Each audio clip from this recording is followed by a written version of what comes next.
Hello from Fort Myers Beach.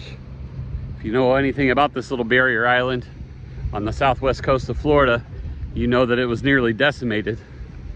It was devastated by Hurricane Ian just about 26 months ago or so. Been just over 2 years.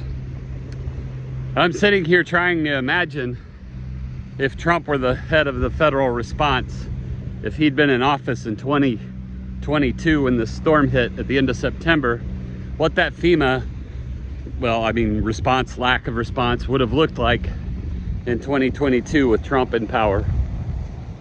Well, we were already devastated. People were down here hurting.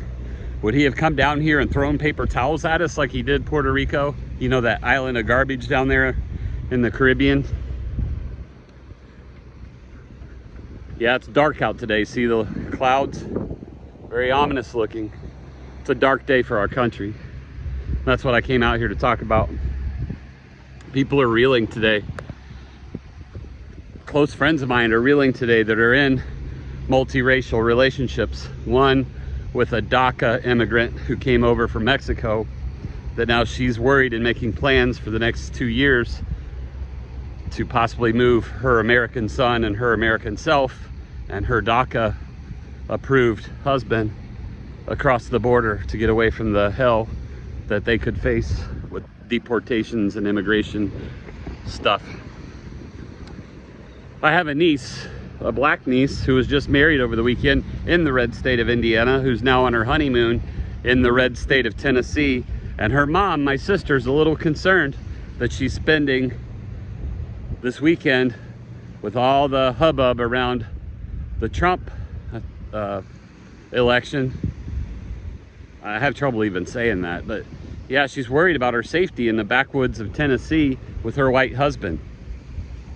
Because you know what happened in 2017, all the Nazi skinhead racists came out of the woodwork. Remember that?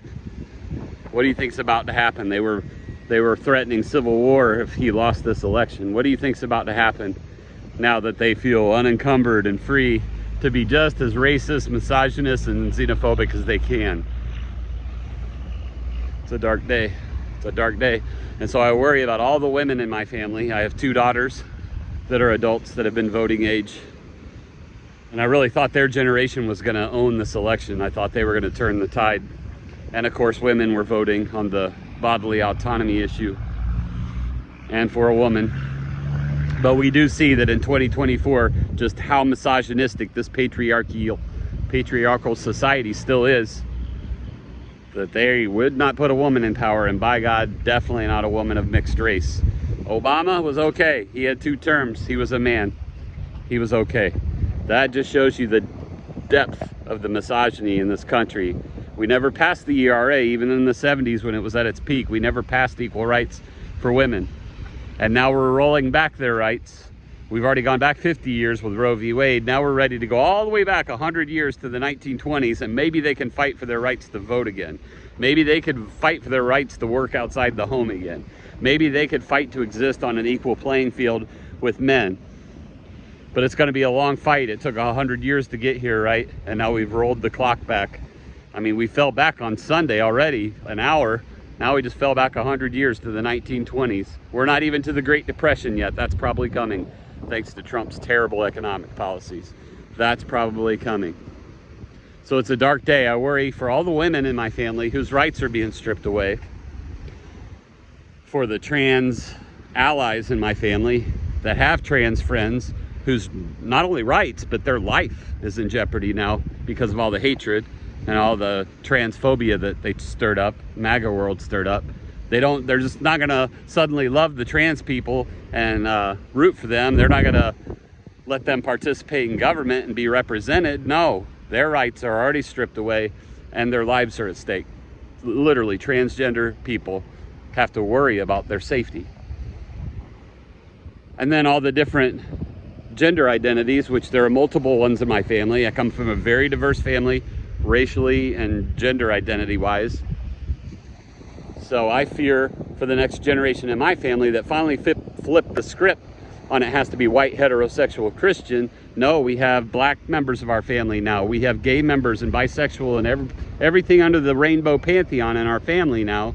because in one generation they flipped the script. But now I'm scared for them. I'm scared about their rights to love who they love, to marry who they want to marry, and to not be harassed and even beaten or killed.